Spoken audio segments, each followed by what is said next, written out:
చేయాల్సిన రొటీన్ కార్యక్రమాలు, చేయాల్సిన రొటీన్ బాధ్యతలు, maintenance of law and order ఇవాళ లేదు. ప్రజాస్వామ్యయుతంగా గొంతు విప్పే పరిస్థితి ఈరోజు లేదు. రెడ్ బుక్ రాజ్యాంగం అని అంటా ఉన్నారు.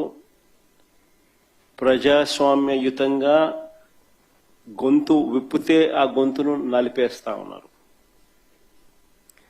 ప్రజలకు అభివృద్ధి లేదు, ప్రజలకు సంక్షేమం లేదు, రెండే లేవు. ఎకానమీ పరిస్థితి చూస్తే తిరోగమనం.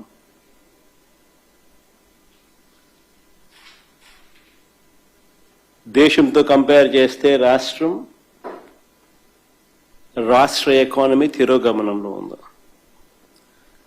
ప్రజలకు అందుబాటులో ఉండాల్సిన ఏ ప్రభుత్వమైనా ప్రజలకు తన కనీస ధర్మంగా అందుబాటులో ఉంచాల్సిన విద్య, వైద్యం, వ్యవసాయం ఈరోజు ప్రైవేట్ వ్యక్తుల దోపిడీకి ఈరోజు మన కళ్ళ ఎదుటే గురవుతా ఉన్నాయి. ఇవన్నీ ఒక రాష్ట్ర ప్రభుత్వం కనీస బాధ్యతలు ఇవన్నీ. కానీ అన్ఫార్చునేట్గా కనీస బాధ్యతలు కూడా ఈరోజు రాష్ట్ర ప్రభుత్వంలో కనపడని పరిస్థితులు.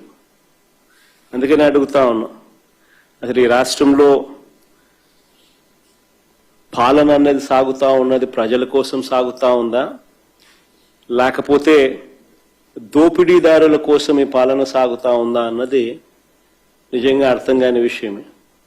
ఒక క్వశ్చన్ మార్క్. మొదటి టాపిక్ లేఖిక వెళ్తే, రైతులకు అందాల్సిన ఎరువులు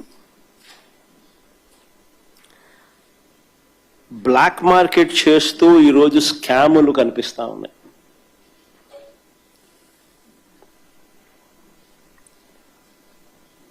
దాన్ని నిరసిస్తూ మా పార్టీకి సంబంధించిన నాయకులు, కార్యకర్తలు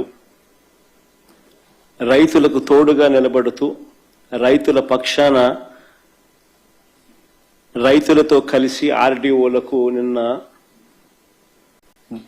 అర్జీ ఇచ్చే కార్యక్రమం చేశారు. ఆశ్చర్యం ఏమిటనంటే, రైతుల తరపున మేము చేసే ఈ కార్యక్రమం అడ్డుకుంటూ